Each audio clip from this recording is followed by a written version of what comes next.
Welcome. I'm Jim Turk, the director of the Center for Free Expression at Toronto Metropolitan University. And I'd like to welcome you to the fourth in the Center for Free Expression series on threats to press freedom. Before introducing the topic in our panel, I'd like to acknowledge that I'm speaking to you from the traditional territory of many nations, the Mississaugas of the Credit, the Anishinaabe, the Chippewa, the Haudenosaunee, and the Wendat peoples, and is now home to many diverse First Nations, Inuit, and Métis. I'd also acknowledge that Toronto is covered by Treaty 13 with the Mississaugas of the Credit and the Williams Treaties signed by multiple Mississauga and Credit bands. Today's panel is co-sponsored by the Canadian Association of Journalists, Canadian Journalists for Free Expression, PEN Canada, and World Press Freedom Canada. And I'd like to thank our co-sponsors. For this, it's actually the fourth in our series on press freedom, on threats to press freedom. The first three, we're looking at threats that are experienced internationally in countries where there are repressive press freedom laws or laws that allow repression of press freedom. The first was on India and focusing on Kashmir. The second looked at Afghanistan, and the third on Russia. Today, we're turning to Canada, and we're looking at a place where most people don't think to look on issues of press freedom. And that's in our schools, and the issue of press freedom for student journalists. The title for today's session is Press Freedom in Canada, What About Student Journalists? Press freedom for student journalists and media is only an issue if you have a certain view of schools as places where one of the primary purposes is to prepare young people to be active, engaged, and informed citizens in a democratic society. This has not always been the view of the purpose of schools. Historically, much more focus has been placed on preparing young people to be dutiful and compliant. And that logic still exists in our school system. I'd just like to read you one paragraph from the Ontario Education Act, from the current Ontario Education Act. And I'm going to read it to you because if I paraphrased it, you might not believe that you might believe that I'm making it up. This is the Ontario Education Act, paragraph 264(1), subsection C. It says, duties of the teacher. It is the duty of a teacher and a temporary teacher, and I quote, to inculcate by precept and example, respect for religion and the principles of Judeo-Christian morality, and the highest regard for truth, justice, loyalty, love of country, humanity, benevolence, sobriety, industry, frugality, purity, temperance, and all other virtues, end quote. Well, these are valuable virtues. They're not what guides a genuinely free press, which often asks difficult questions that make people uncomfortable, but are important for the public to know about.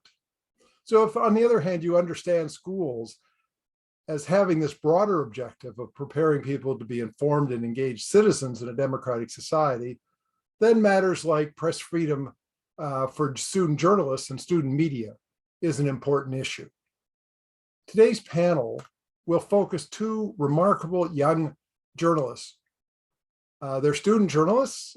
They're grade 12 students. Actually, I think they just graduated earlier this week, so I should say they're grade 12 graduates. And I'd like to introduce them.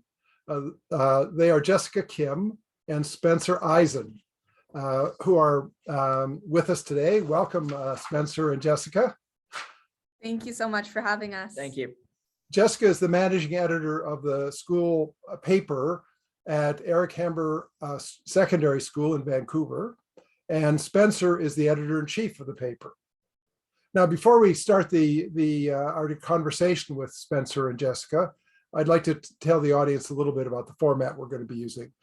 Jessica and Spencer and I are going to have a conversation for a while, and then we're going to introduce a special guest who brings a very interesting perspective on all of this. I'll introduce her in a moment. And then the four of us will have a conversation for a while, and then we're going to turn to you, the audience, So if at any point you have any questions you would like to ask Jessica or Spencer or our guest discussant, write them down anytime. If you look at the bottom of your screen, you'll see a Q&A button, and just click on that and you can write out your question. And when we turn to the audience, I'm going to turn to Ange Holmes, the coordinator of the Center for Free Expression, who is monitoring the questions, and will ask them as they are put forward. So please feel free, if a question comes to mind, don't wait till I turn to the audience, but just go down and click on that Q&A button and pose your question so that it'll be there when we turn to it. So perhaps we could begin, Jessica, just tell us a little bit about yourself and your background and how you got involved with student journalism at your school. Yeah, for sure. So I'll first actually start off by just saying, here on the West Coast, we want to acknowledge that we live, learn, work, and play on the traditional and unceded grounds of the Musqueam, Squamish, and Tsleil-Waututh Coast Salish peoples. And then I'll move into a little bit about myself and how I got into journalism. So I came to the school in grade 8 and actually didn't join the paper till grade 10. And my initial interest in the club wasn't that, I'm ready to write some hard-hitting news stories. It was simply just, this club seems to be doing something cool, and a lot of my friends are part of it. And obviously, from grade 10 till now, so about 2 years, that's obviously, 3 years, that's blossomed into a lot more. Spencer, do you want to? Sure. And you became the managing editor when? In September 2020. So initially my role was more design focused, but moving into the more managing side as the year went on. Okay. And Spencer, what about yourself? How did you get involved with the Griffin's Nest? Yeah, so unlike Jessica, I joined at the beginning of my time in high school in September 2017. I was a reporter with the paper for 3 years, and I took over as editor-in-chief in September 2020. My main focus on changing up the paper was on two things: providing a forum for accurate information, reliable information that dispelled dis and misinformation, and providing a platform that amplified student voice, and a forum for free expression. And it is with those two values that got us into some trouble moving forward. Yeah, I want to, so you started out interestingly with some genuine journalistic values. Mm-hmm. So tell us about when you first started getting in trouble. What got you in trouble? Yeah, so the first time we actually had a bit of an issue is in the winter of 2020. It was my first issue as editor-in-chief, and we decided to write an editorial about misinformation spreading in our school community. We had learned that there was QAnon circulating some group chats in our school, and we decided to use the newspaper as a forum to dispel that and ensure that we could reliably state that that was a conspiracy theory and try and persuade our fellow students to leave that to the dark corners of the internet and not accept that as a belief for themselves. And we wrote about 200 words of that. Sorry? That caused some trouble?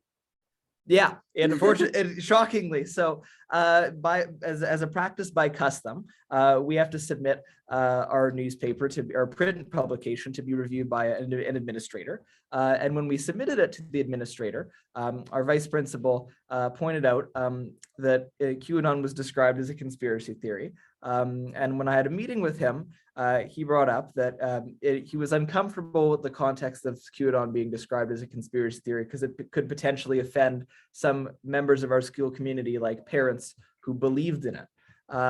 And his suggestion was we'll just remove that part of the article and don't talk about QAnon because we don't want to offend the QAnon believers. And that conversation, it was about 20 minutes long, and it basically came down to, well, I mean, your rationale for not wanting us to describe a conspiracy theory as such is just based on it could potentially offending parents, which, yes, as people who adhere to the values in the Canadian Association of Journalists Ethics Guide, that's not really a sound journalistic reason. And we like to proceed as describing it as accurately as possible. And if people are offended, well, what are we going to do? QAnon's a conspiracy theory, no matter how you look at it. And those are just the facts. And after we had that conversation, we were allowed to proceed. But that was the first of many issues we've had. But it started with that in the winter of 2020.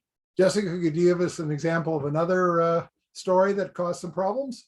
Yeah, so last year, because of COVID, our school district moved into a quarter system format. So we had 2 courses for 10 weeks each. Yeah. And half was in person, half was online, and then it would change. There would be changes between quarter 1 and quarter 2, and the overall feeling that we felt amongst the school and what we could tell from our student body and teachers as well is that people were really uneasy, and they were feeling stress and overall lack of voice in these big decisions that were being made. So what we did was we wrote an editorial about student teacher involvement in the quarter system and how they felt about it. So we interviewed about 75 students from across the district, as well as a dozen teachers, and the reviews were not positive. Most people said, I'm not learning anything. This system is XYZ. It's damaging to my mental health. There were a whole number of things, but upon bringing that to our vice principal, I think the response was, the people at the district are working really, really hard. Correct me if I'm wrong. That's right. That's right. And we weren't disputing that in the article. Clearly, it was just stating, these are how students and teachers are feeling because of the system and because of how the district has taken on handling the pandemic. Mm-hmm. And when in that conversation, when it was, the district's working hard, we had 2 pulled quotes in the article that were both negative about it, one from a student and one from a teacher. And the vice principal remarked that you can really see those pulled quotes, and that there's no comment from the district. And then we had to reply, well, it's an editorial, it's not that type of story. And then it really came down to, well, we don't want this to look like Hamber's administration is endorsing this criticism of the district, which happens to be a senior level of management above us. And we solved that by simply putting a disclaimer saying that the views in this article are not representative of Eric Hamber's administration. We later took that disclaimer out this year because we felt that it gave our school administration too much dictation over our content. But that's how we solved it in the short term. Is we just clarified for their benefit that they did not share our belief. But that was the second problem. So in both these cases, you were able to go ahead and publish the article. Yeah. But you didn't leave it at that, did you? I mean, it sounds like you've run into some challenges around good articles and you pushed back. And I was the editor of a school paper many years ago in my high school, and I don't remember any of us pushing back very much. So, I mean, one of the things that makes this the story it has become of the 2 of you is your willingness to push back. Why didn't you just leave it at that? You pushed, they raised concerns, you pushed back, they backed off. Right. What motivated you to take a step beyond that? Mm-hmm. So I think both of those times that we talked about, those were very early on in our time at the Griffin's Nest in a leadership role. Right. And we knew that we wanted to make the paper different, but we don't have a teacher, we're a club. To teach us journalism, so it requires a lot of self-education in that respect. And one of the things that came along with that is this idea that journalists are independent and that they're beholden to the facts only. And the public interest. And as we're learning that ourselves, and we're faced with something like this, which was not beholden to the facts and was very clearly not in the public interest. There's no public interest argument for not describing QAnon as what it is. Those were in conflict with what we had learned. And that's when we said, well, you know what, this is what journalism is about, and that's what we're trying to do. And it was as simple as that for us, is that we didn't feel so much as that we were trying to cause trouble or start anything. It was simply, well, this seems wrong, and it based on what I know and what I understand, these aren't aligning. And it was that kind of questioning and curiosity as to where is this coming from, combined with our continuous learning then, that made it pretty natural for us to just or the whole editorial board, besides just Jessica and I, to just wonder, well, you know, why should we listen to them? This isn't, they're not journalism educators, and I think we understand more about journalism than they do. And I think it was very natural for us to just say, well, you know, can you share your reasoning with us? And if you can't, well, I think we're just going to try and go ahead. Well, so you had some of these encounters early in your tenure as editors, but more recently in the last year, were there any other stories? I mean, did the administration learn its lesson and just let you be proper journalists, or were there other problems that arose? Well, what we haven't quite touched on is the paramount incident that kind of launched us into starting the Student Press Freedom Act and starting a campaign for student press freedom rights. Could you tell us about that? Yeah, for sure. I mean, about that incident, what is it that really took you to the next step? Yeah, so after the first two incidents last year, we had noticed a pattern, is that there was something objectionable always about our publication, no matter what it was. And it was always a fear of someone else being offended by it. So we were conscious of that, and then we decided, you know what, let's pick something even more critical. And we decided to take a look at how students and teachers influence policymaking at the district level, and write an editorial about that. Within the school district? Yes, this is within the school district. Okay. So we spoke to 106 students across the district last spring in 2021.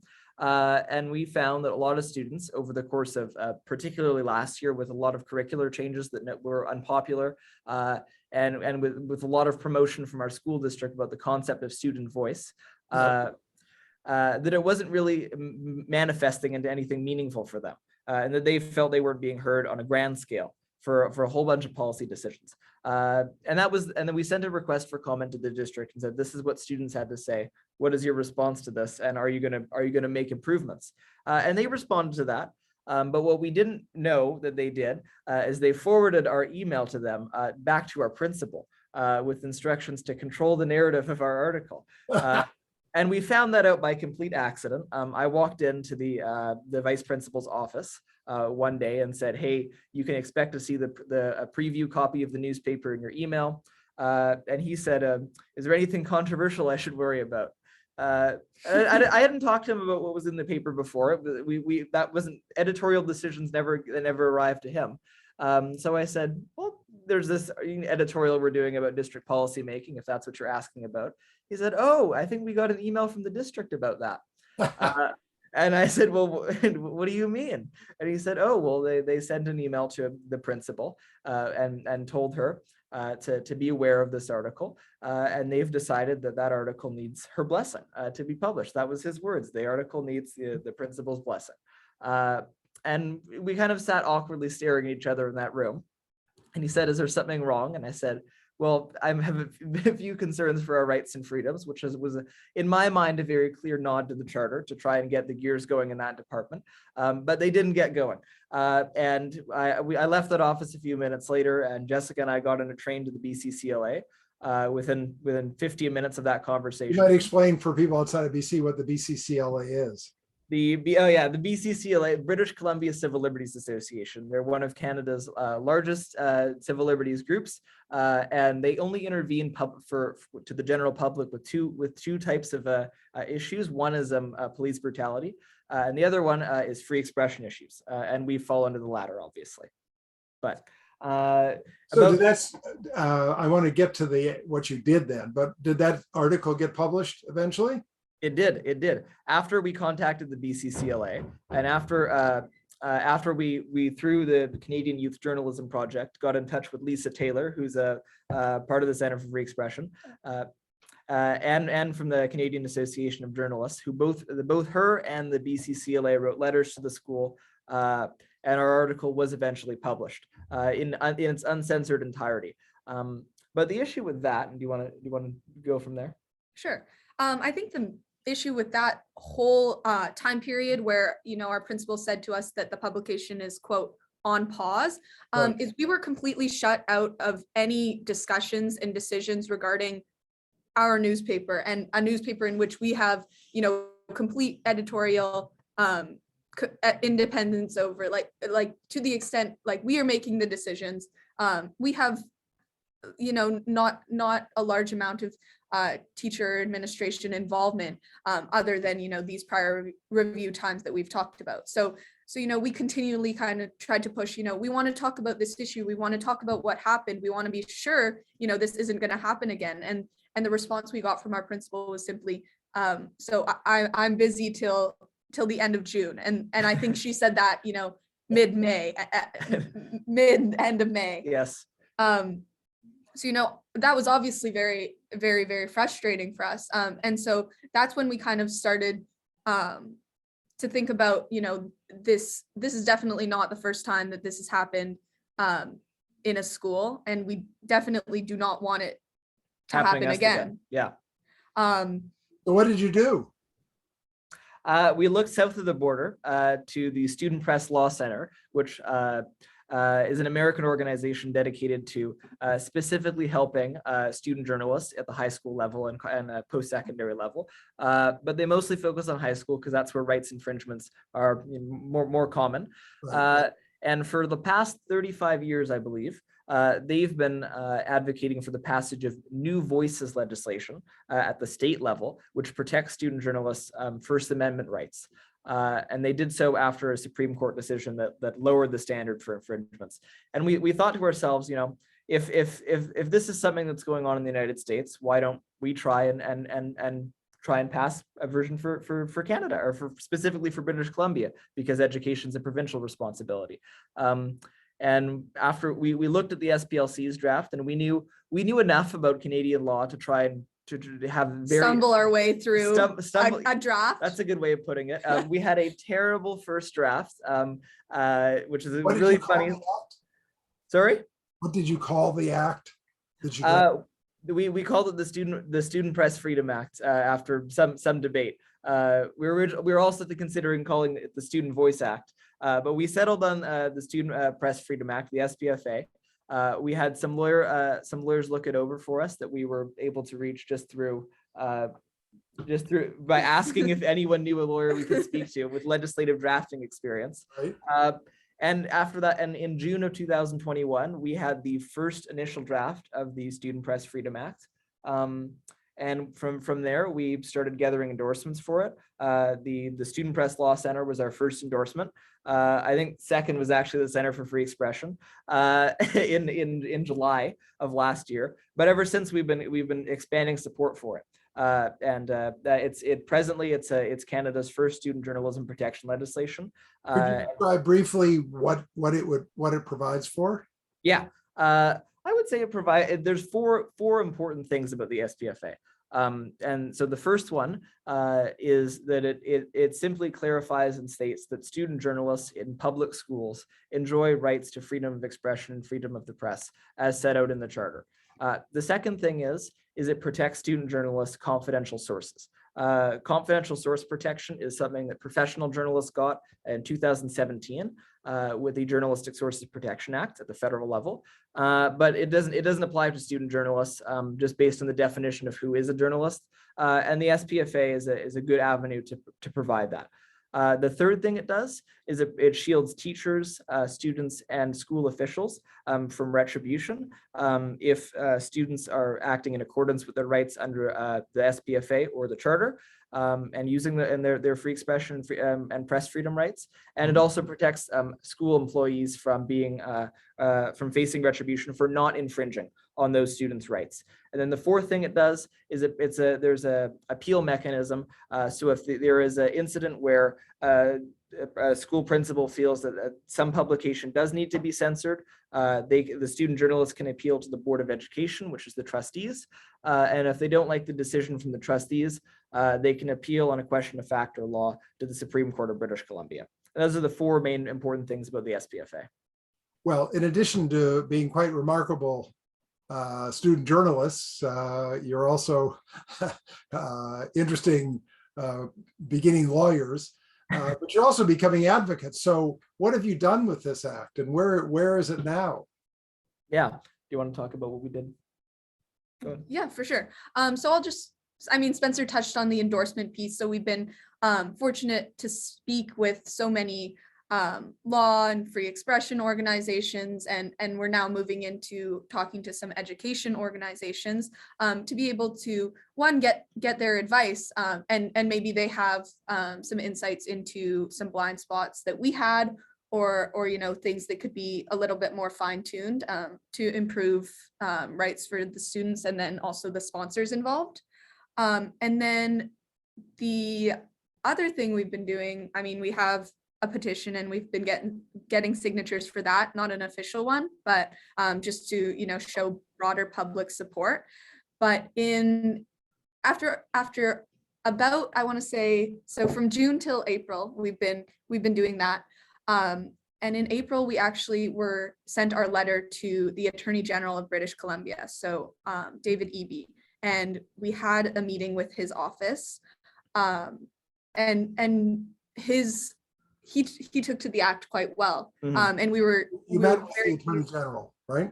Yes, and one thing we already knew going in was, he was the former director of the BC Civil Liberties Association before, going into politics, and then he also passed anti-SLAPP legislation in 2019. So we had, a pretty good understanding of his background and figured that he would totally get where we were coming from. And that was the case, which we were really excited about. Yeah. One thing that we always kind of look for is when we tell our story about, our vice principal being concerned about us calling QAnon false or other things that we've experienced, a lot of people, laugh or shake their heads and are kind of taken aback that something like that would happen. And that's kind of exactly what we saw from him. Yeah. We also demonstrated that the act it's not just us behind it. It's also the Canadian Association of Journalists, the Canadian Civil Liberties Association, BC FIPA, Freedom of Information and Privacy Association, the Canadian University Press, the BC CLA is also on board, the Student Press Law Center, the Center for Free Expression, I missed it, the Canadian Institute for Information and Privacy Studies. We've got a good list of about a dozen endorsers. Oh, and the Canadian Internet Policy and Public Interest Clinic, it's a mouthful there, CIPIC. But they're all endorsers to it, and we presented that to David Eby. And like Jessica said, no, he took really well to it. His reaction was enthusiastic. The only thing about that conversation, as far as moving into the legislative path, is that it isn't a priority for the government at the moment, which we would disagree with, but we also understand there's more than just our legislation to move forward. But he said he would consider it for the 2023 or 2004 legislative calendar. But that's where we're at now, is that it has been presented for the first time before a government, and the government received it quite well too. And it's really the type of legislation that would be hard to object to anyway. It's very friendly to everyone. It's nonpartisan, and everyone can get behind it.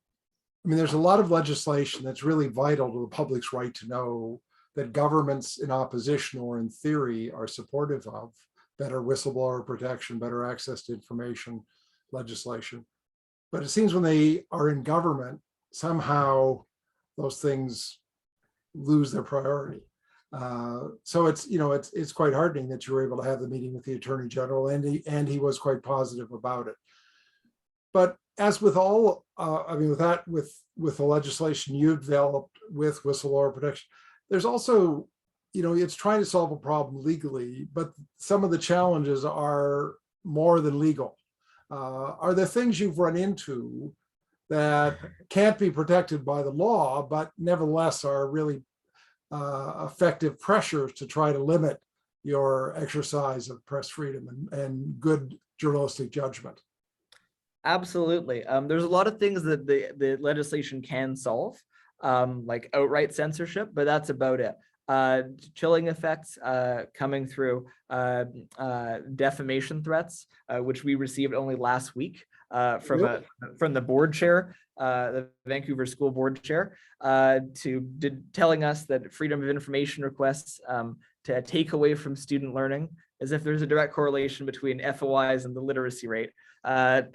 All sorts of things like that. So these aren't hypothetical examples. These are things you've actually faced. Oh, those are real examples. I'll talk about them in detail, but those are all examples of things where they're representative of a somewhat of an allergy to student journalism. That a student journalist somehow doesn't have the right to ask a difficult question of a public official, and those are all beliefs and attitudes that can't be addressed through the SPFA. The SPFA can discourage that, but there's no way to say there's no way to prevent the harmful actions of a school official who's trying to intimidate or deter a student journalist from covering a story. And we've experienced all forms of that that we could have imagined and more. And the repercussions of those actions, you know, for a student who's in less I guess lower on the hierarchy in schools, a lot of what we've seen and something that's very, very common is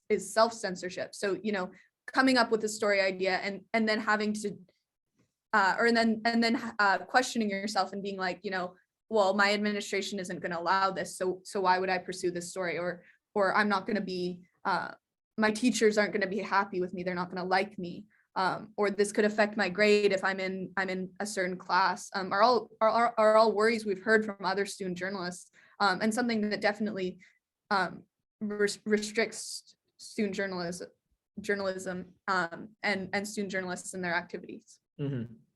Yeah, no, I mean, that I'm sure are real problems. That's why it's so remarkable that you've carried on in the face of that, you know, and it's why I was suggesting, I think in the introduction, that behind this is a real dispute in our society about what's the purpose of schools and of elementary and secondary school education.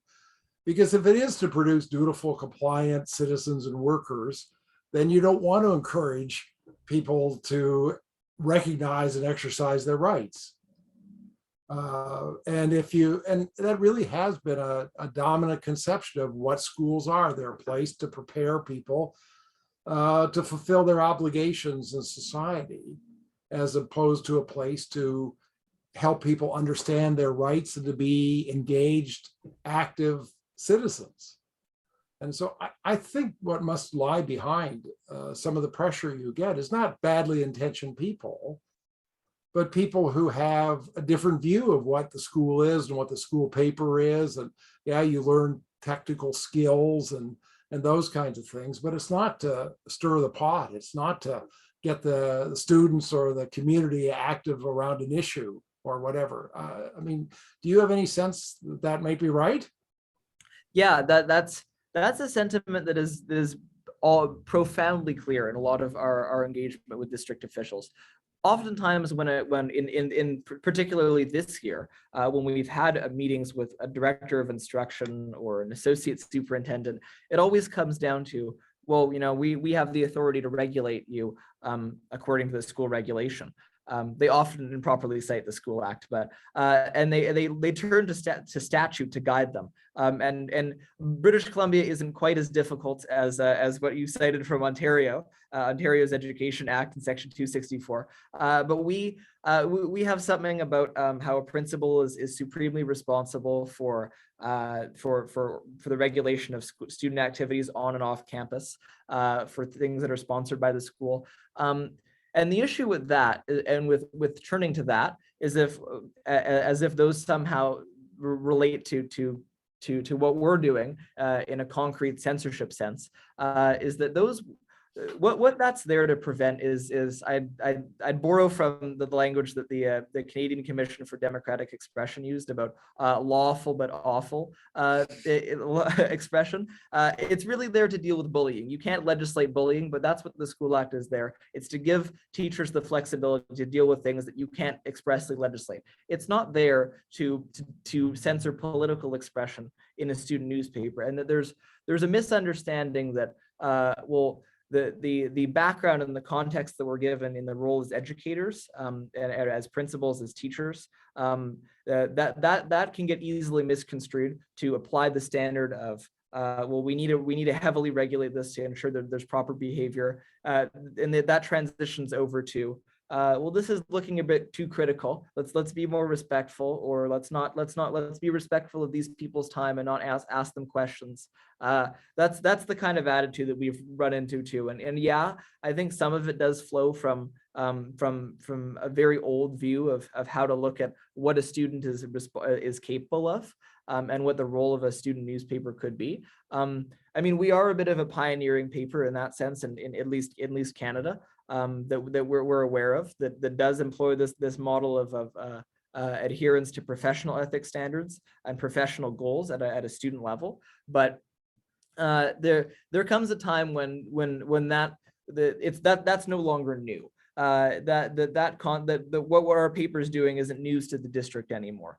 They're very well versed in what we're trying to do. So now it's because they can't fall back on the excuse of, well, we're not used to dealing with something like this.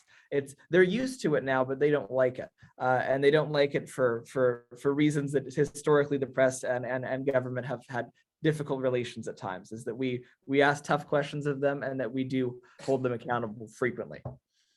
Well, I'd like to bring our discussant in at this point, if I may. I'd like to introduce Danielle McLaughlin. Danielle was the Director of Education for the Canadian Civil Liberties Association and the Canadian Civil Liberties Education Trust from 1988 to 2016. So you really have a lot of experience dealing with a variety of civil liberties related issues in our schools. Danielle, I know you develop programs and resources to help teachers and students think critically about their rights. And for the audience who have young children, she's also the author of a wonderful children's book called That's Not Fair, Getting to Know Your Rights and Freedoms, which was published in 2016 by Kids Can Press as their 2016 Citizen Kid book for children in grades 2 to 6. So Danielle was starting with people even younger than you. But when you listen to Jessica and Spencer, Danielle, does it have some resonance with issues you've dealt with over a long period of years? Sure, it has. First of all, hello to Spencer and Jessica, and boy, do you guys ever work hard. I have to say I'm very impressed with the work that you've done. There's an expression that schools use all the time, and I'm wondering if you have heard it. It talks about the school climate. Have people spoken to you about the school climate? Because according to many education acts, the principal is responsible to see that the school has a positive climate. And that is interpreted in so many different ways, I can't even begin to tell you.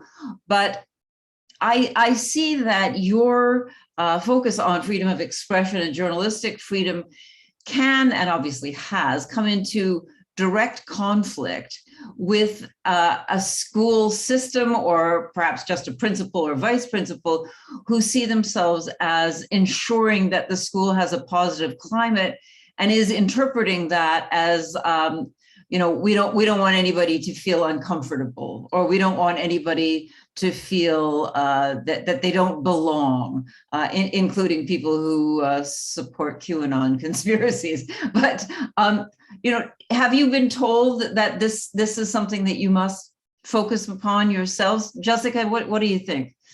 Yeah, for sure. I mean, something that we were told after the incident in May last year was, from the administration, we want to see more positive school news. Right.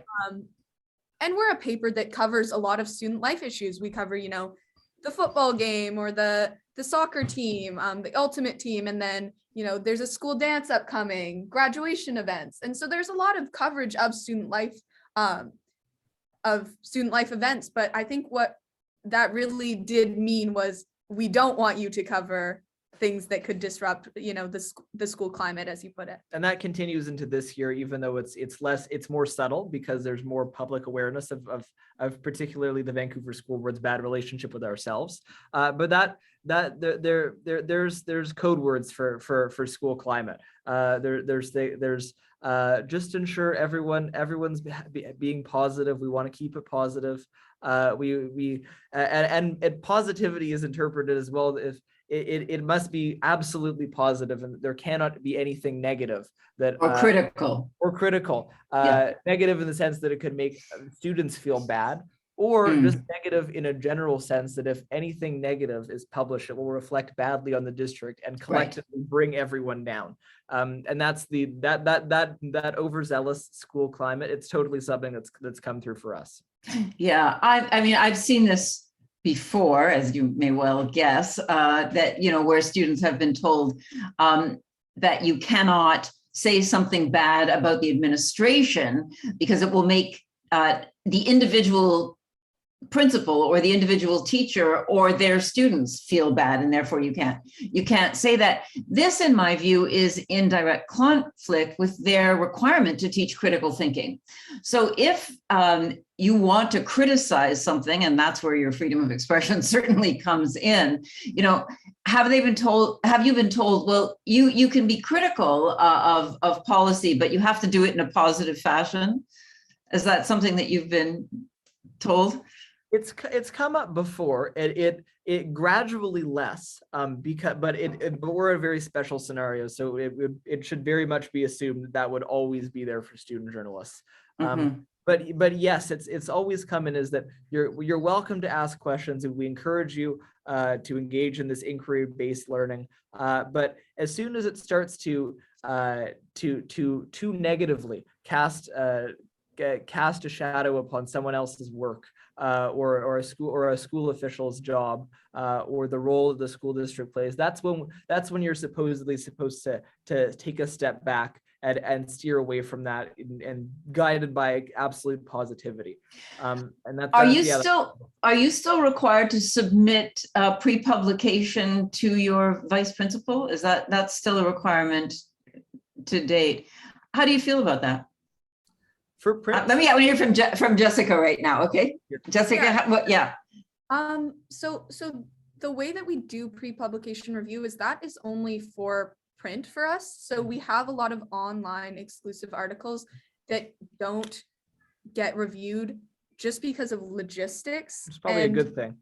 I don't think that they're necessarily aware of every single thing. No. But I think that we do see the value in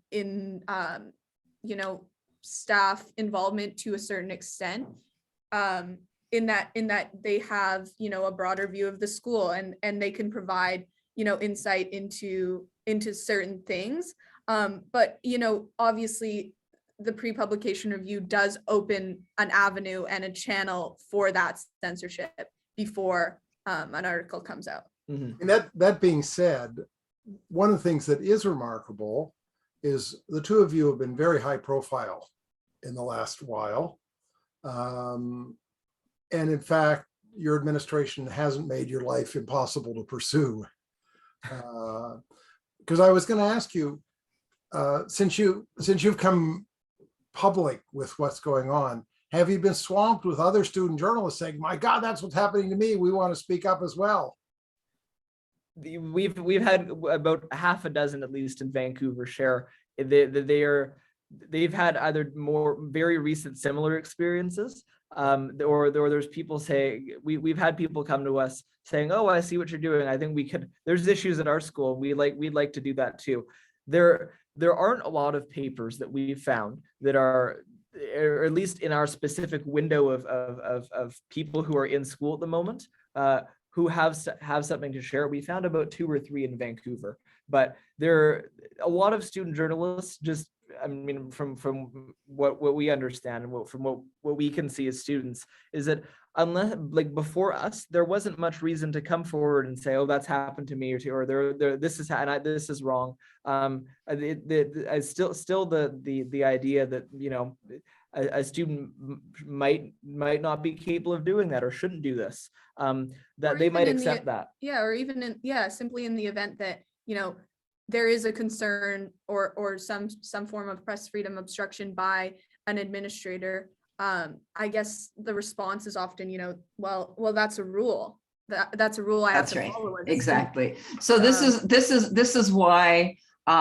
I have maintained for a very long time that as soon as somebody says it's a rule or it's a law, that you have 3 questions you absolutely have to ask. And the first one is why? What is the purpose of your rule? Because very often they don't have a purpose. They say, well, it's a rule. If they don't have a clear purpose, it's an unfair rule. And that's right off on its face. The next question is, does it work? So if you have this rule, you're trying to achieve, say, a positive atmosphere. Does your rule to prevent people from writing negative stories in the school newspaper actually help to create a positive atmosphere? And there will be argument about whether it does or whether it doesn't. But the third question, and that's the most important one, is what else does it do? What are some of the side effects? And clearly, a breach of charter rights is one of the side effects. People often do not know that you gain your charter rights at birth.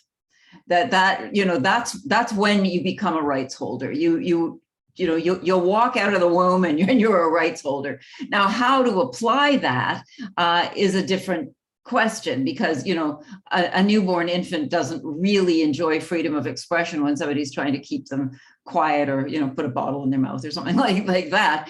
But at what point do you start to say, I have to respect this human, and this human is a rights holder, and therefore I'm going to at least listen. I may not agree, but I will at least listen. I thought that as soon as young kids ask why, and that's usually around 2, 2.5, something like that, then they that's the opportunity to start teaching, what it means to be a citizen of a democratic country. And I think that the kinds of questions that you've asked and the kinds of work that you've been doing show that that's your focus. I mean, you're clearly focused on, how do you create an opening for democracy in a high school? I mean, in my view, high schools and democracy aren't often well aligned. They really are autocratic. And, if you're lucky, you have an administration that welcomes questions and welcomes, interrogation. And if you're not, you're not. So it sounds like you've been seeking a balance, that you haven't told them to go to hell, for example.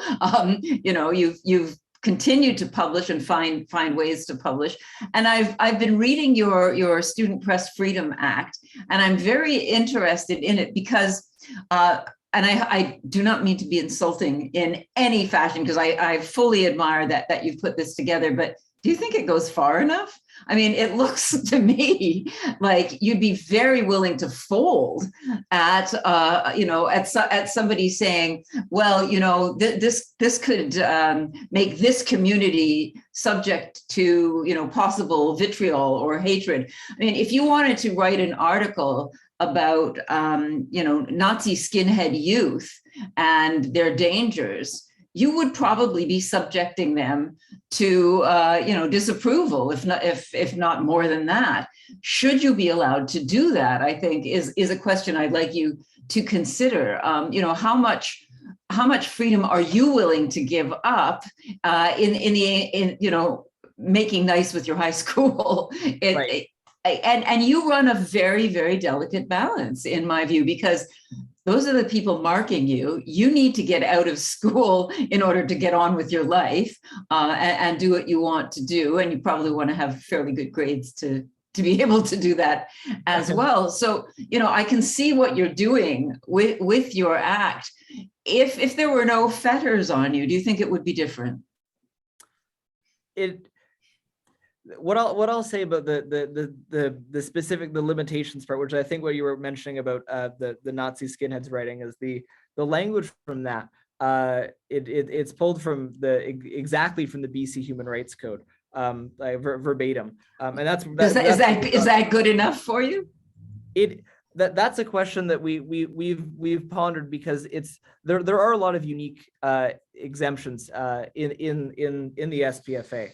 That are not really present in anywhere else. There's one about the safety and security of the school that honestly is vague language and could be interpreted to censor student journalists. Yeah. Absolutely. Say and if an administrator does look with a mind not trained by the law at the portions that are, while they are from a statute that largely does not censor expression that's not hateful, the one could Can look I at- stop you there? Yep. What do you mean by hateful? I mean, are you, what kind of expression would you exclude? And what kind of expression do you think would be excluded by a school that you would not exclude?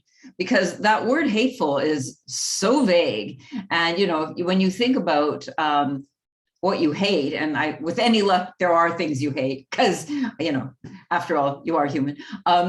You know, where would you draw that line? Because my fear is that, you know, no two bodies are likely to be drawing the line at exactly the same place. And, you know, I know that many journalists have been accused of using hateful language or of expressing what one person might call strong disapprobation and somebody else might call hate. So I'm gonna, you know, challenge both of you, if I may, to ask, you know, why you put that there. Is it just because it's in the act, the Human Rights Code, or is it because you're genuinely concerned about some particular kind of language?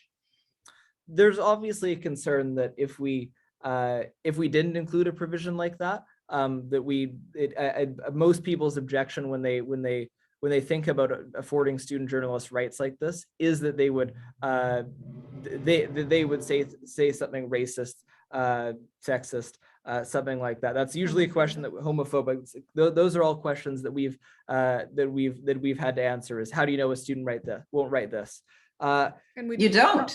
You don't. But the concern is still there. And our thinking is that, you know, with respect to where do you draw the line about hate, you know, for both of us, that I think we recognize that is a question that is immeasurably complicated, and that I think, and from what our understanding is that most provinces in their human rights legislation have not adequately addressed the question of what is hate, Well, and where do you draw the line?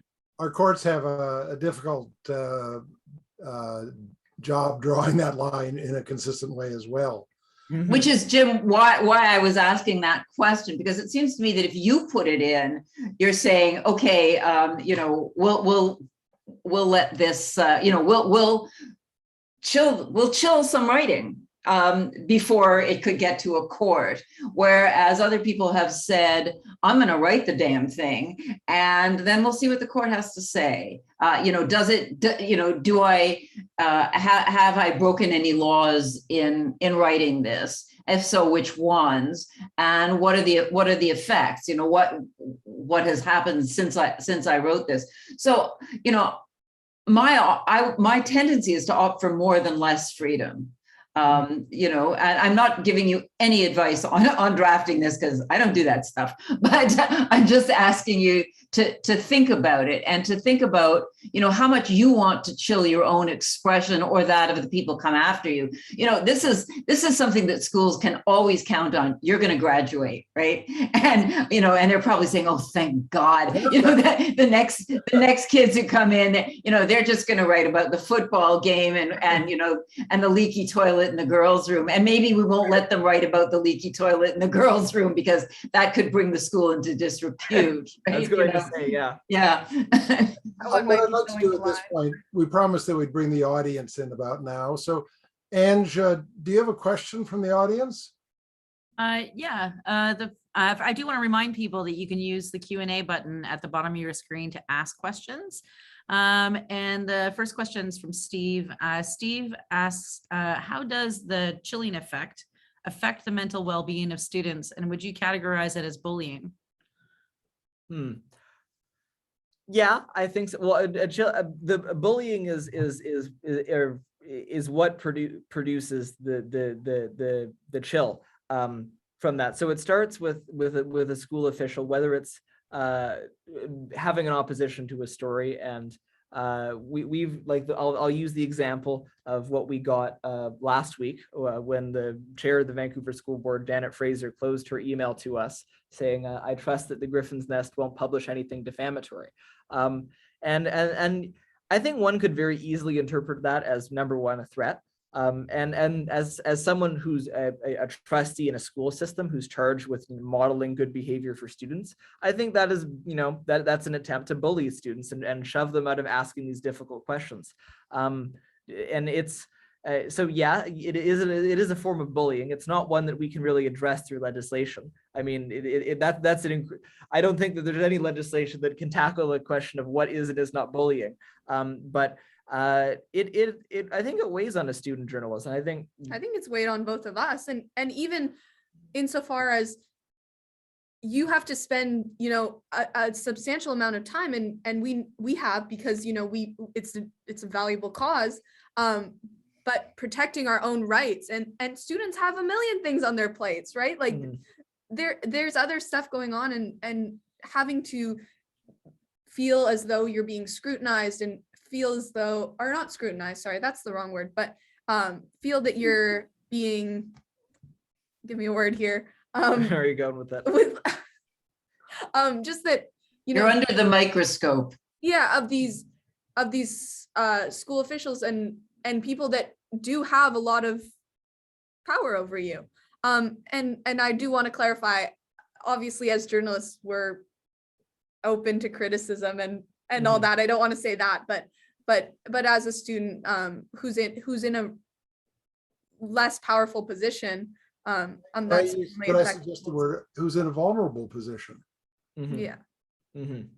No, those are the issue with that is that I think that a student journalist interaction with a school official is very impressionable, both on them personally and what it is to be a journalist. And that can, I think what we're seeing with professional media too is increasingly that the hostility, whether it's I think anti-SLAPP legislation has been a good counterweight to that.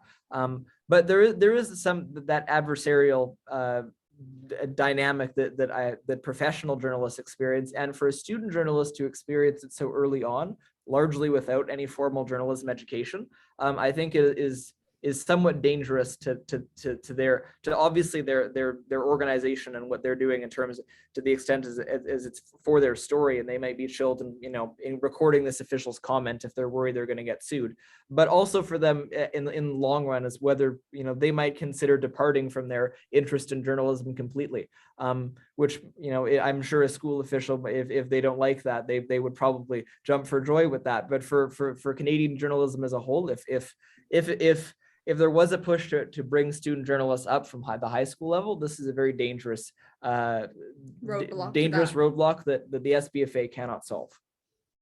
Yeah, that comment, kind of, I trust you won't commit a murder this week. I think it's as relevant as that. Obviously, if you are responsible journalists, and why wouldn't you be? The difference between an opinion piece and libel, something about truth, for example, in what it is you put down. I think that is bullying. And has it affected you or any of the other people who work with you on the journal? For that particular time, we were at the point where we had been familiar with the context that came in. We had known that this is sometimes we had been aware of the dynamic that frivolous threats of defamation have been lobbed at journalists before. So, but with our experience, it weighed on us very minimally. And at the end, and we actually wrote that in our article too, that the official said, or the trustees said that. But for any other journalist, because we're in a somewhat unique public situation with the ability to share this and to come to the Center for Free Expression and share that, that isn't something that's enjoyed by other student journalists. And it would had this been even probably 6 months before today's date, I think it would have had a much deeper effect on the publication. And it for any other student journalist that wasn't aware of their rights or aware of the context that was made, they probably wouldn't even have written down the official's quote that they were that was in dispute, or they wouldn't have written down their conduct, and it totally would have stymied the publication. Could I ask the two of you a question based on your experience? Are there things that civil liberties organizations could do, or organizations like the Center for Free Expression could do, to help make student journalists aware of their rights, to help provide them support as they're trying to exercise their rights? And you've had to sort of make out of nothing a whole world of protection for you and for your rights. But is there something that you would recommend to the BCCLA or the Canadian Civil Liberties Association, the Center for Free Expression, that we could do that would have been useful had we done it before you got into this position?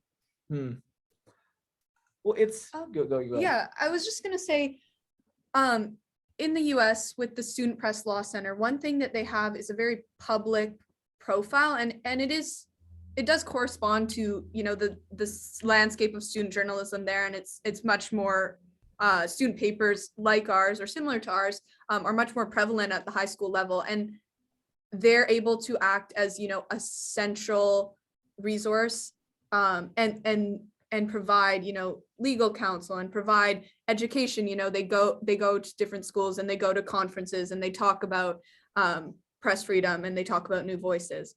The issue is we don't have something like that specifically for student journalists in Canada. We also don't have the Tinker decision. Yeah, right? We don't enjoy the clarity or lack thereof in some instances in the U.S. with Tinker and Hazelwood that the United States does, which is why it's already a bit of a question as to what rights we really do enjoy to free expression in a public secondary school. But I think the easiest thing for civil liberties organizations to do is simply be available for student journalists should there be a time when they're needed. But that's only half of the challenge. The other half of the challenge is whether that student journalists, if they're in a position that they need assistance, will they realize that they actually their rights are being infringed and that they're not in the wrong, that they're in the right. And that's very difficult, because that attitude to assume that you're well, this is like we talked about, well, the school said I can't write this critical article, that's the rule.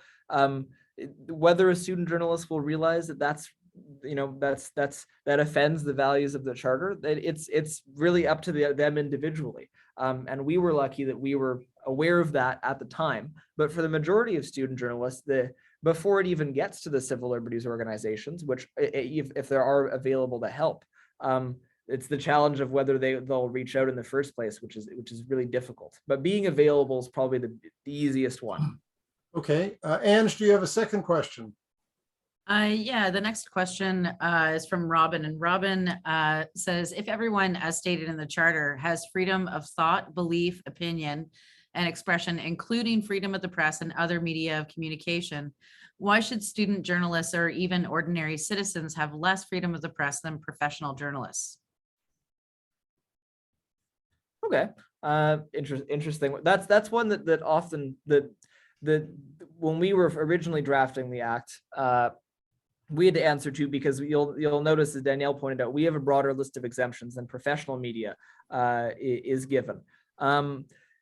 So there, on the first part of the question is why should they have less, I guess the initial question is to answer, should they have them at all? The answer is yes. There's no real reason to deny them press freedom. That's just, I think that's a fairly indisputable statement, is that there is no valid reason why a student journalist in a public secondary school that can access charter rights shouldn't be able to access them. There's no sound argument against that. The issue of where the limitations comes in and where you draw the line of professional versus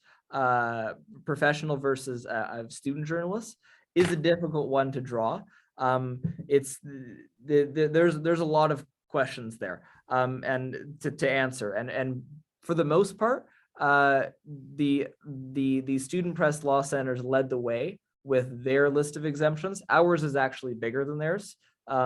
We include grounds like it could infringe the copyright of a third party, I think we have some cleaner language in some areas that's less vague. But as far as the reason why student journalists enjoy less freedom of expression, freedom of the press compared to their professional counterparts under what we're proposing,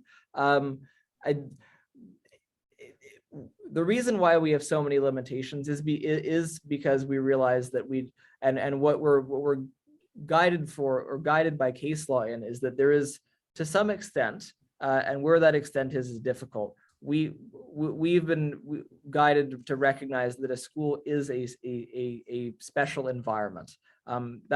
It's difficult because what exactly is a special environment? It's honestly a question that I wouldn't be qualified to give a distinct and clear answer to. And it's very difficult, and it's along the same lines as, well, what is hate, and why do we rely on the BC Human Rights Code, to define that?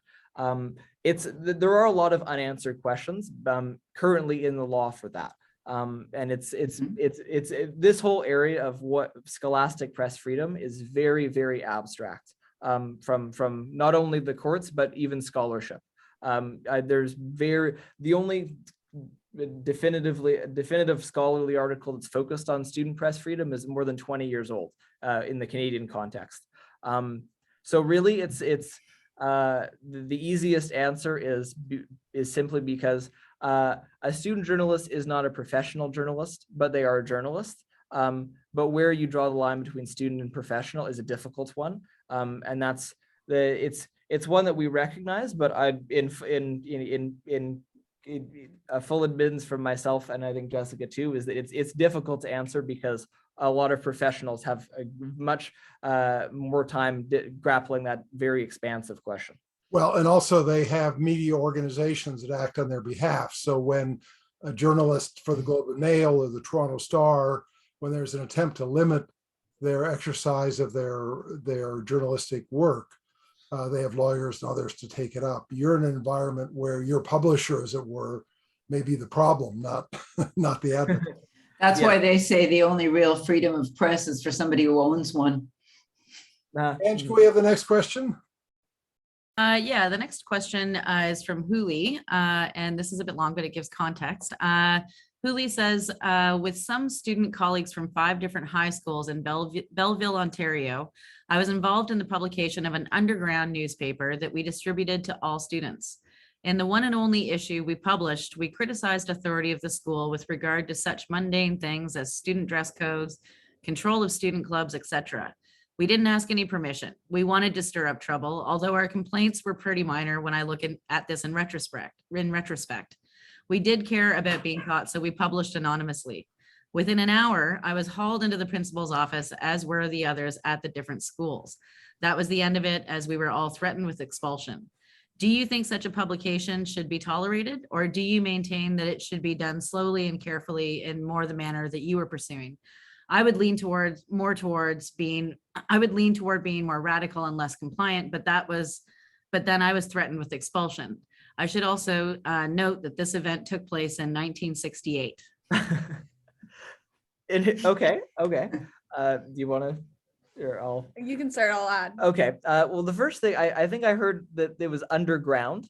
I think the first thing that we would say to that is, well, it shouldn't be underground. You should not be forced to operate with your expressive rights in a underground fashion. That's already not great.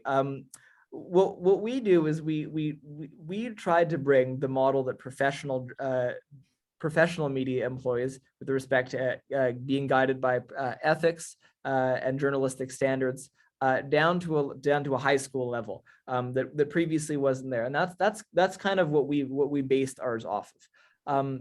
And the reason that we were able to object in a very logical fashion is because what we simply wanted to do was emulate what professional media does, guided by their ethics, just operating out of a high school. And that's why it was really easy for us to say, and remains easier for us to say, is when someone takes an issue with our publication or discourages us from filing FOIs, asking a question, it's simply a matter of saying, well, this is what professional media does, and why can't we do it?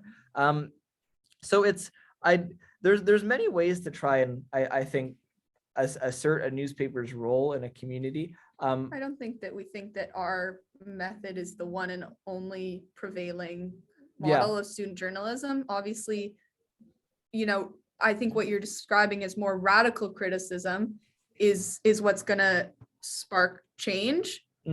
But being able to sustain a publication that is able to provide criticism, I think that we've been able to do that more by relying on, you know, the ethics codes of the Canadian Association of Journalists and so on. But I find that our what we do isn't so radical, as I think it's just incredibly normal, in the sense that we bring the normalness of professional media to a place that just hasn't been able to actually experience what it is to have a professional press within its confines. So it's only radical because the institution isn't used to it, but virtually every other place in society is. And I think that's where we can it appears as something that's big and bold, but really what we're actually somewhat restrained in our publication, and it is remarkably consistent with what you see elsewhere, and modeled after the most normal publications in the general sense of operations. I think if you took a look online at our articles, you would find them to be more tame than the reaction that they produce. Yeah. Like that's a good way of putting it. From the stories we tell, you're probably like, oh my gosh, they are writing like these crazy pieces. But in reality, Sorry, there's some noise there. Sorry about that. We can still hear you just fine. Anyway, Jessica's going to close it. No, what I was just where I think she was going with it is that we don't necessarily go out specifically to seek a specific reaction from a school official. It's always that we're guided by a question or something that we want to find out for ourselves, or some story that we want to pursue. But the reaction that we always get is, like Jessica said, much more profound than what and disproportionate to what we actually do. And that's just, I think, a matter of a school as an institution not being particularly accustomed to being asked these questions from people that they're used to directing and controlling, and not particularly listening to very much. I mean, this goes back to something you said, and also something that Danielle said. Schools talk about wanting to promote critical thinking. Critical thinking, necessarily, to be genuine critical thinking, is going to raise issues and perspectives that may be uncomfortable. Not because they're uncomfortable, but just that's what critical thinking is. Conventional thinking, you know, it can be superficial and just fine. But I think the two of you had the core of the problem.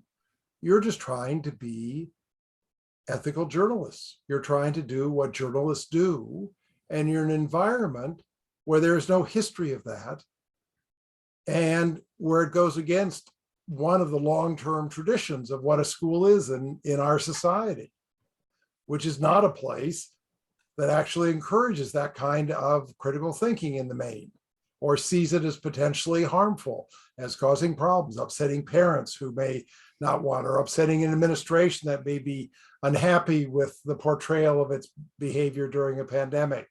But that's what journalism does, right? I mean, you use the term professional journalism. I would just call it genuine journalism or legitimate journalism. That's what it does. And so it's really interesting that I think the broader importance of what you've done is raise these questions, not only about journalism and what proper journalism, but also about schools and what proper schools are about. I think that's really important. Ange, do we have another question? Yeah, we do. This one is from an attendee, and they say, if you could give some advice to other student journalists, what would it be? Good question. Oh my God. I think I So have much. 3 words that are write the story, because I think it's really, really easy to feel isolated as a student journalist just within your school, and not be able to find people out there who are doing something similar to you, or who have experienced similar challenges, or who recognize, you guys are in the right and you guys are doing good journalism. We've obviously had the privilege to meet other student journalists, along with, all these professional organizations that have been able to further educate us and to reaffirm, what we've been teaching ourselves and what we know within ourselves. But I know a lot of students don't have that. So I would always just encourage students to pursue stories that are difficult, that make people uncomfortable, and to not forget that you're not actually alone in doing that. Mm-hmm. No, the only time, all of the times that we've had student journalists explain to us that they're being obstructed in some manner, the only type of stories that ever elicit that kind of some sort of bad reaction from administration is one that is criticized at school. There's a misconception that student journalists are just if we afford them expressive freedom and freedom of the press, they'll just use it to call their teachers garbage and say that their school district is terrible in every which way. That's not the case. All the time that we've been contacted, it's student journalists and say, hey, I noticed this problem in my school. Other people see it too. I want to write about it. I think I need to share it with my community. I think it's important. And it is important. Everyone knows that there's some problems in their school. Everyone is aware that of things that could be improved. And writing the story is an excellent way to bring attention to that. And I think I would share Jessica's very, very quick advice too, is yes, write the story. And also, if you were so you both graduated, was it this week? Our ceremony was this week, yes. Yeah, Tuesday. But we're still in school till the 27th. Yeah. Right. No, I understand that. But so there's going to be a new managing editor and a new editor in chief. And if you were going to meet with a group of next year's editors in chief and managing editors from high schools in Vancouver, what advice would you give them about the relationship they should have with their administration? Our administration is very unique in the relationship we have. I will say that generally what happens for most student journalists is that the relationship is very, very difficult after some sort of dispute. The easiest way to get your administration on board, or at very least just not interested in your publication and infringing upon its rights, which is in some cases better. The easiest way to do that is to share what your intentions are and share the reason you're interested in it in the first place. And with student journalists, it's always because they want to help improve their school community. They have something important to write. They care about their school community, and this is the way that they think they can contribute to it. And we found if you communicate that to your administration, they'll eventually see it. There's no one who's ignorant enough to just dismiss journalism as something that doesn't help society and it's just frivolous. And there's no one who thinks that, but it's just about, and you shouldn't have to do this. You should not have to continually defend the purpose of journalism. But if you're faced with your administration having difficulty, and particularly in the Vancouver School District, which we know there's other student newspapers that have problems, we've always advised them to communicate why you're doing this in the first place, which is because you want to help your community, and the medium in which you've sought to do that is through journalism guided by professional ethics. And you're seeking to have a net positive benefit in the long run, which is what journalism is about. Okay, Ange, do you have another question? Yeah, the next question, somebody asks, in hindsight, is there anything you would do differently in this journey?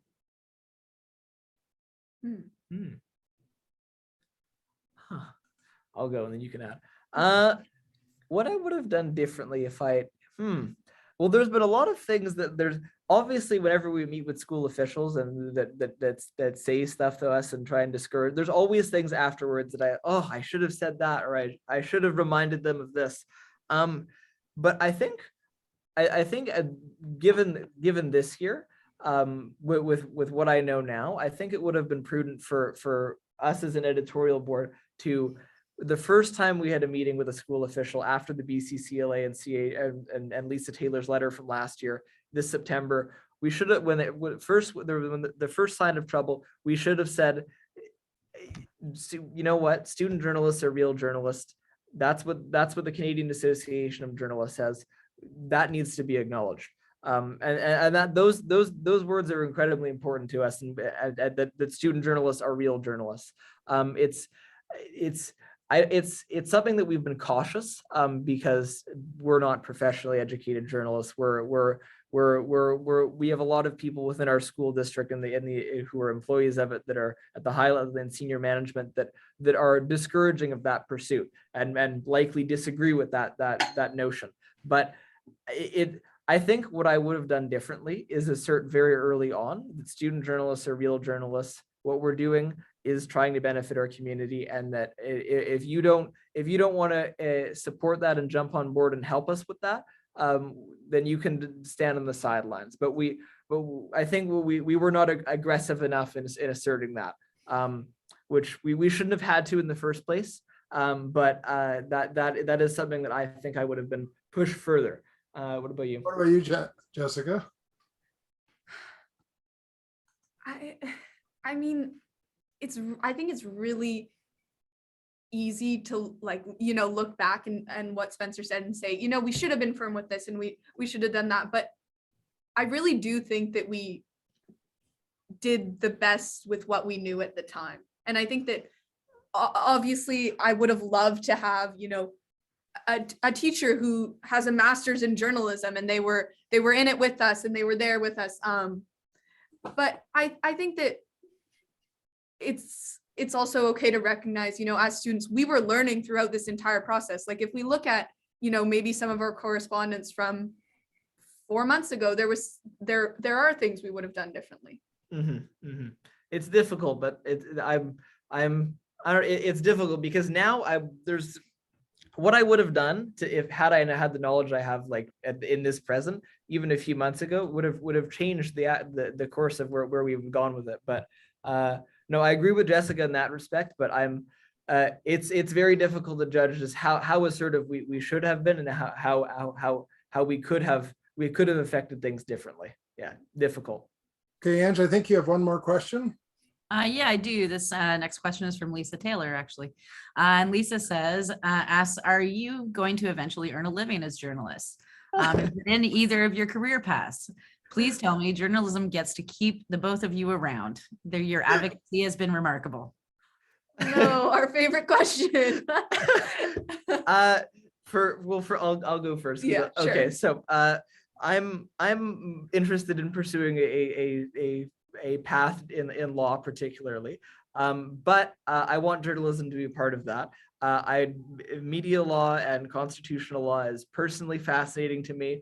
I very much enjoy the opportunity to research and talk about these issues. So if journalism will have me, I would hope journalism will have me as their lawyer or one of them in that regard.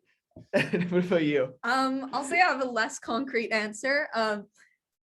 Again, interested. I think I'm going to be studying poli-sci in the fall with a double major in commerce. So law is also something that interests me, the advocacy space as well. But I have a sneaking suspicion that I might find my way back to journalism at some point, in some way, shape, or form. I will say both of us want to see more student newspapers like ours across public education in Canada.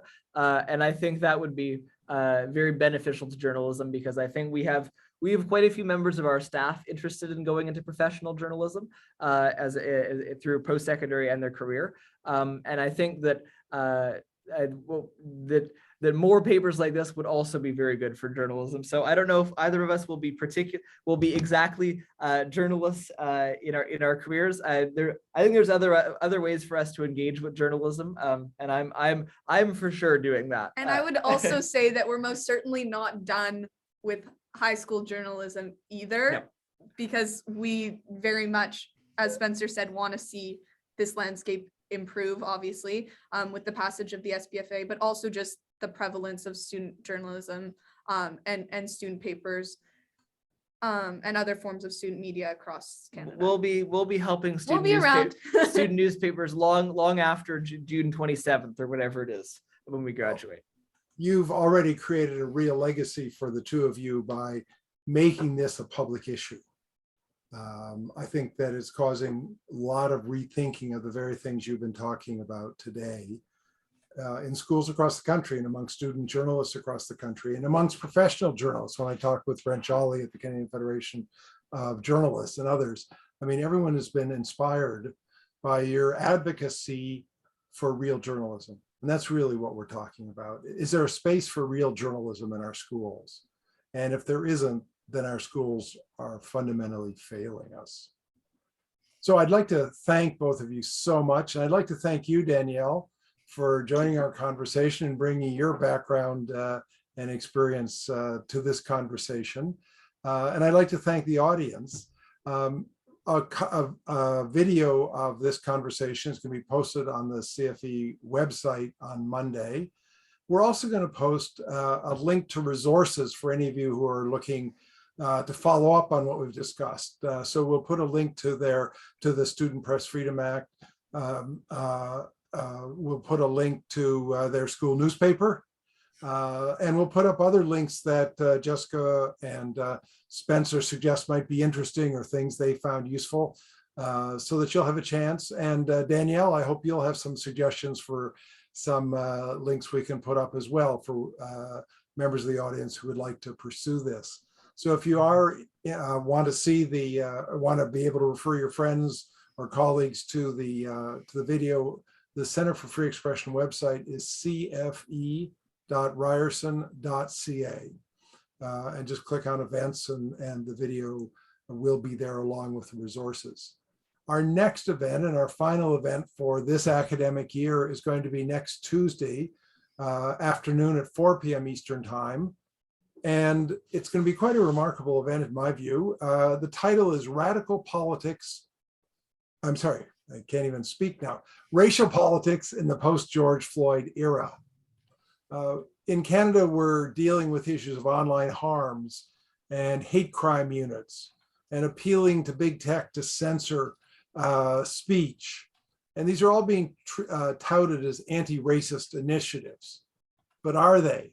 We've assembled a panel of Black activists, Desmond Cole, who's a remarkable journalist, author of a book called The Skin We're In, A Year of Black Resistance and Power. Elle Jones, who is the 5th Poet Laureate of Halifax, teaches political science at Mount St. Vincent University, is a journalist. And Adolph Reed Jr., one of the leading African-American political scientists in the United States, who's written extensively. His latest book is Without Justice for All, The New Liberalism and Our Retreat from Racial Equality. And it's going to be moderated by Vershawn Young, who's a professor of Black Studies, Communication Arts, and English at the University of Waterloo, an author and editor of a book that titled This Ain't Yesterday's Literacy, Culture and Education After George Floyd. So it should be a very interesting panel, and I encourage you to join us. It's next Tuesday, the 14th of June at 4 p.m. And information about this, again, is on our website, cfe.ryerson.ca. Thank you so much for joining us today. Bye-bye, everyone. Bye-bye.